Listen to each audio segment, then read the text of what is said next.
bir rivayet dinledim.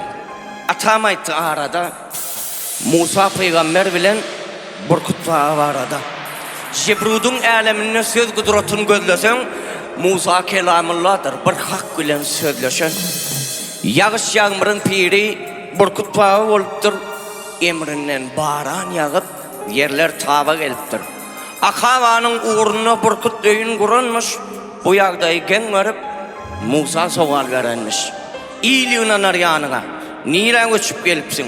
Kovup yerden öy tutup ters görelle olupsun.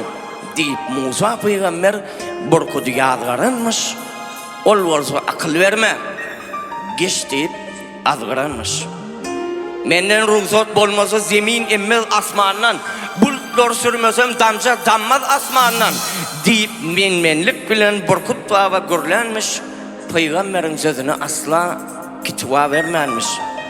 Tanrı bilen sözleşip Tur dağının başına Musa Burkut varada aydan gepin barşına.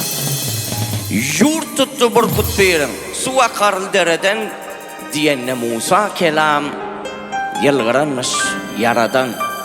Biri varın yanından dolananına peygamber Burkut birin öyüne sil velen lemmer akıptır öy övdarı yorgun nişağı doğanı Burkut dava çekenmiş menlikten adarı.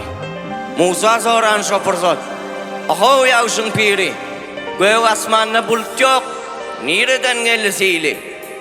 Burkut şeyle diyenmiş gora görsün beladan gökten bulut yağmadı buyruk geldi Allah'dan ya. Menlikten Allah'ın öyle saklasın. Canın sağ olsun yiğitler.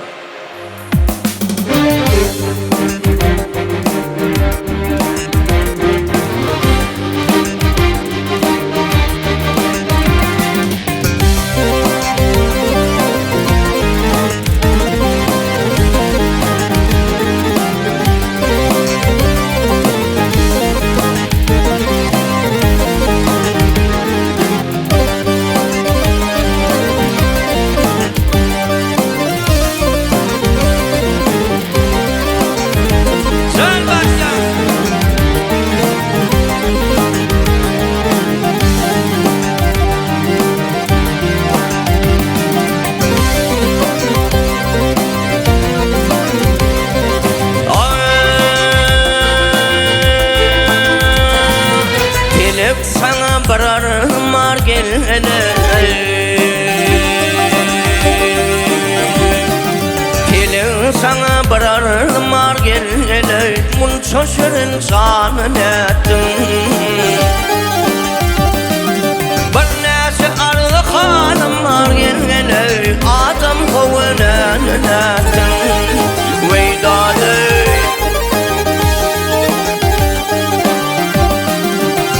Can alıp bir can verdin gelene Tağıt verdin kimken verdin Yerden dermanı kıyın verdin gelene Şehit-u Süleyman'ın ettin Veydaday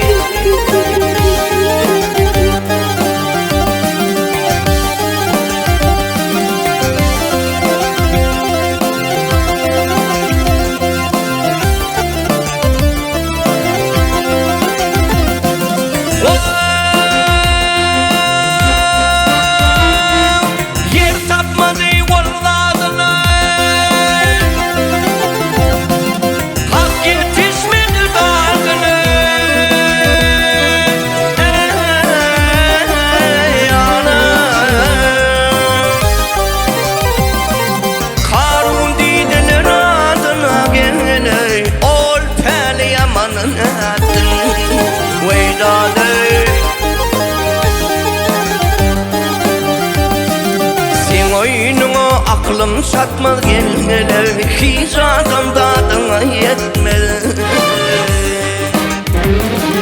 Mavtum ulu dilim varmaz gelmele atama da duyuner Veydadı Veydadı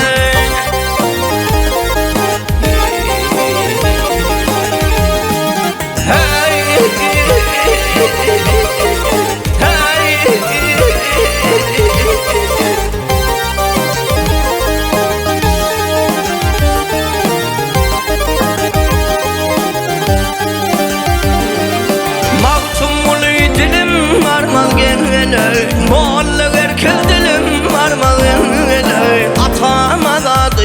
ettin Şeydi Süleyman'ın ettin